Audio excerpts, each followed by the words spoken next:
Well, pediatric hospitalization rates for RSV were significantly higher than that for the Omicron variant of COVID-19 or the flu. That's according to a study from JAMA Pediatrics based on testing of children at Swedish emergency departments from August of 21 to September of 2022. The data shows more than 80% of child hospitalizations were due to RSV versus 31% for Omicron and 27% for influenza. Here now is Dr. Chris Pernell, public health physician and regent at large for the American College of Preventive Medicine. Dr. Pernell, thank you for joining us. Thanks for having me, Kelly. Well, what does this study tell you about RSV? I'm very curious for your take on this one. So the data is enlightening, I should say. We know that RSV, or respiratory syncytial virus, carries a considerable risk for young children under the age of 5.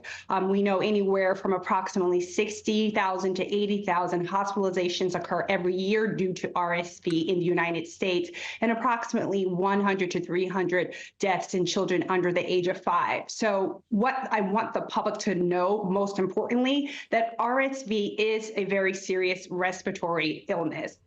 Actually, I'm not surprised that hospitalization was higher for RSV than for Omicron, that particular strain of the coronavirus and flu, because we know how serious RSV can be. I think the most shock, if you will, was how wide the gap was. Got it.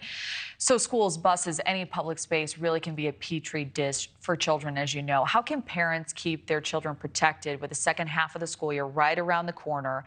And are there best practices at home as well to decrease this hospitalization rate that's been skyrocketing?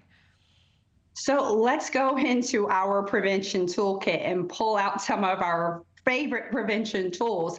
Those things are hand washing with warm water and soap. If you don't have that available, you have those alcohol-based cleaners that are accessible. Also, covering your mouth or your nose when you sneeze. That is very important because these respiratory illnesses either travel and are transmitted by respiratory droplets, or in the case of coronavirus, it was airborne. Another thing for people to remember, if you are sick, do not leave home. Do not go to school if you're ill, or do not go to work if you're ill. And contact your primary care provider or pediatrician in the case of children. Those are our bread and butter staple prevention tools so that we can keep all of us safe, especially from these respiratory illnesses in the winter months. Oh, great reminders.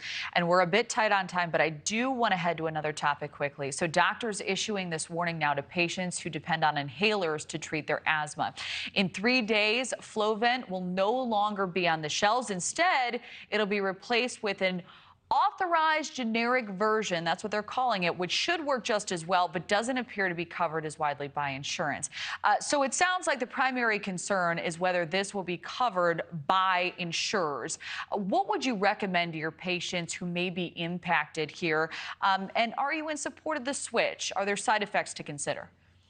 So I use Flovent myself, Kelly. So this was news to me. So the most important thing is we need to get word out to providers, and we need to get word out to the public. The reason that the pharmaceutical companies are timing this discontinuation of certain branded medications and switching to generics is because of a change in the capping of Medicaid rebates. When there is no more cap, pharmaceutical companies will most likely incur losses, and their profit margins will decrease. So hopefully patients will be informed with enough time that their providers and prescribers can write prescriptions for other treatments that have similar efficacy or effectiveness rates that are covered by their insurance companies. But the bottom line is the cost of drug prescriptions are too high. They're way above the cost of inflation, and that's something that we need to deal with in the United States. And impacting so many.